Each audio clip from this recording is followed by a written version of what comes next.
Sekarang istilahnya bukan lagi mulutmu harimaumu, tapi jarimu harimaumu. Dan semuanya saya YouTube Kids.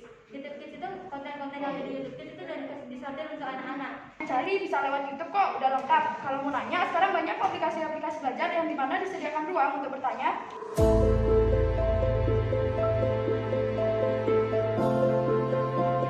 Game edukasi dapat menciptakan lingkungan bermain yang menarik, aman, dan menyenangkan sehingga dapat meningkatkan kualitas belajar anak.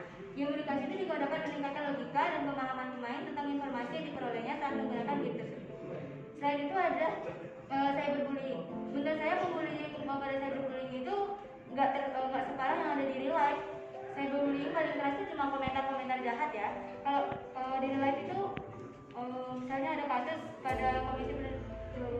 kasus dari Komisi Perlindungan Anak Indonesia itu ada 1138 kasus yang sebagai korban bullying kekerasan fisik atau psikis. Jadi menurut saya cyberbullying itu tidak terlalu keras, dan untuk cyberbullying perlu adanya dampingan dari orang tua agar anak-anak itu menghindari cyberbullying.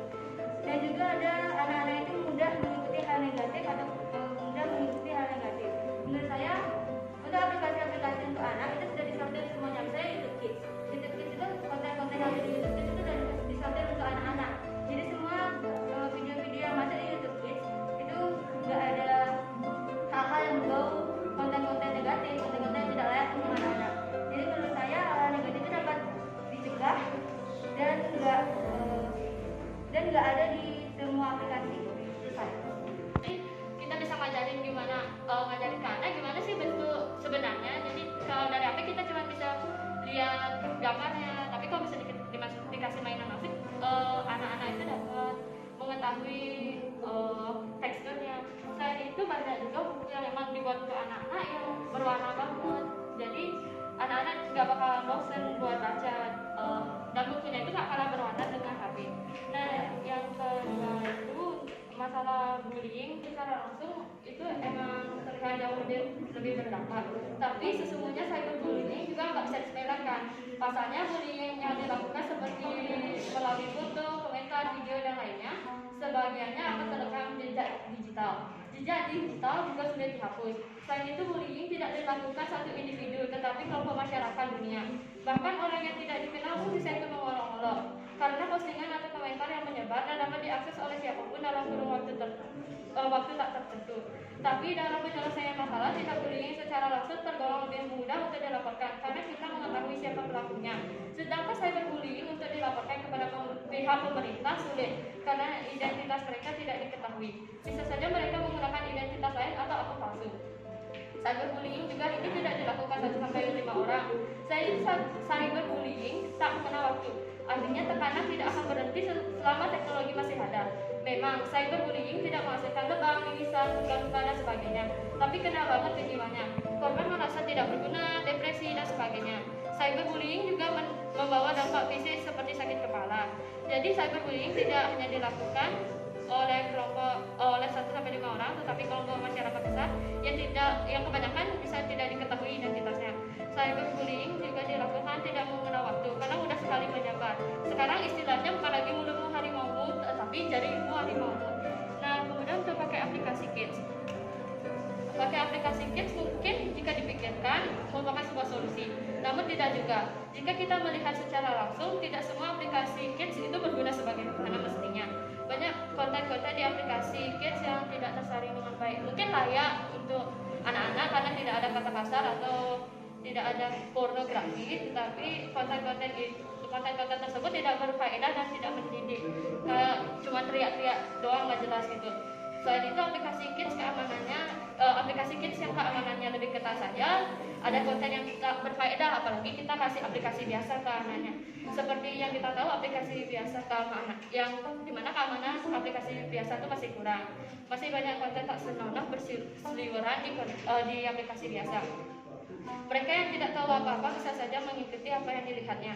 Pemerintah seharusnya mengetatkan peraturan tentang sosmed agar isi sosmed bermanfaat bagi semua orang. Memberikan anak gadget pada usia dini bukanlah ide yang bagus. Jadi masih mau memberikan anak-anak gadget. Selain itu, untuk anak yang tidak selalu bermain gadget, nah kebanyakan anak-anak yang diberikan gadget itu ditinggal kerja oleh orang tuanya. Nah, jadinya mereka nggak punya teman, mereka kesepian seperti yang sudah disampaikan pada poin sebelumnya. karena kesepian itu mereka jadi banyak terdampak ke mental, fisik dan lain-lainnya. Nah, anak-anak yang memiliki gadget itu pasti orang tuanya bekerja sukses. Jadi kalau misalnya mereka nggak bisa jaga, mereka bisa nitipin ke daycare atau penitipan anak yang diawasi langsung oleh orang tua. Jadi nggak perlu pakai HP. Sekian. Cara tidak akan menanggapi infonya. Jadi bimbel itu tidak semua orang tuh menuntut anaknya untuk bisa semuanya, karena kan anak-anak tuh punya kekurangan, kelebihan. Jadi kebanyakan orang tua tuh jadi lebih memilih anaknya, anak saya tuh lebih bisa IPA, jadi mungkin dibimbelin IPA aja gitu. Terus kemudian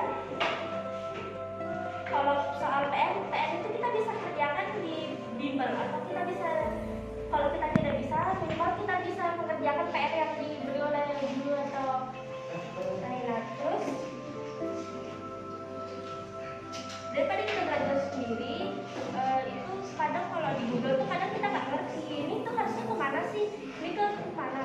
Jadi kita tuh bisa bimbel untuk mengurangi atau memantapkan pelajaran yang kita kurang ngerti. Terus bimbel itu juga penting buat persiapan ulangan pergantian semester, kenaikan kelas atau ulangan harian.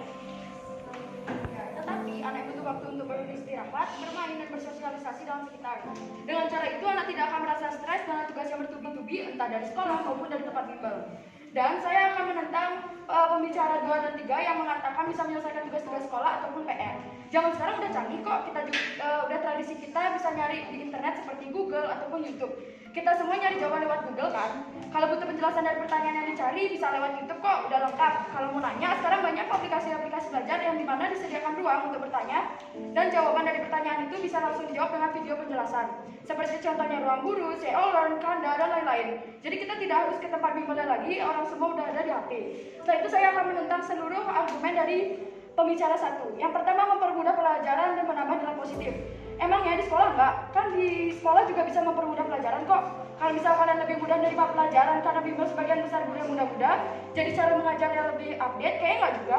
Di sekolah juga banyak guru yang bagus, nggak bosenin, cara belajarnya juga masih update, kita masih banyak kok. Di mana-mana pasti rata, ada sistem atau pengajar yang bagus atau B aja atau mungkin jelek. Jadi menurut kita, bimbel itu nggak menjamin membuat anak lebih cepat menyerap pelajaran.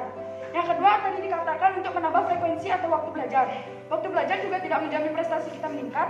Emangnya belajar secara terus-menerus bisa bikin kita cepat? Kita juga harus tahu batasan. Kalau terus-menerus belajar, kita mudah stres, kurangnya bersosialisasi, kurangnya jam istirahat, kita jadi lebih gampang sakit. Pinter enggak, stres iya.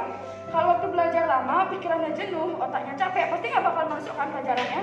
Lebih baik waktu belajarnya pendek, tapi otak fresh, jadi pelajarannya akan masuk. Sekian. Atau tidak. Dampak dari full day school ini juga membuat anak menjadi lelah sehingga sulit untuk berkonsentrasi atau bahkan tertidur saat jam belajar mengajar. Karena siklus kehidupan kita yang telah berubah dengan adanya full day school ini. Kita pulang sore, terus ngantuk, tidur, dan bangun saat malam hari. Dan akhirnya kita begadang dan mengantuk saat belajar. Bukan hanya siswa yang lelah, tetapi juga dengan bapak ibu guru yang ada di sekolah. Karena mereka datang harus lebih pagi dan pulangnya lebih lama dari siswa. Dan juga tidak semua sekolah di semua daerah tanah air layak atau mampu memperlakukan full day school. Penyebabnya itu karena tidak samanya atau tidak seragamnya kualitas bangunan fisik sekolah dan fasilitas pendukungnya, serta kita berkurangnya waktu komunikasi dengan orang tua dan keluarga lainnya. Karena kita pulang sore hari, cenderung kita merasa lelah dan ngantuk, akhirnya tertidur. Dan saat weekend pun kita bisa sibuk dengan tugas kita yang banyak, baik tugas individu, kelompok, atau praktek. Atau bahkan kita juga sibuk dengan diri kita sendiri, jadi menyebabkan kekurangan waktu untuk berkomunikasi dengan orang tua atau keluarga. Jadi pernyataan bahwa dengan adanya full day school dapat meningkatkan prestasi siswa itu tidak selalu benar, karena banyak dampak negatif dari full day school saat ini. Seperti yang sudah kami jelaskan, terbukti pada setiap siswa, guru, bahkan orang tua maupun sekolah. Jadi kita bisa meningkatkan prestasi kita bukan hanya dengan belajar di sekolah selama berjam-jam, tetapi dengan berbagai hal sesuai bakat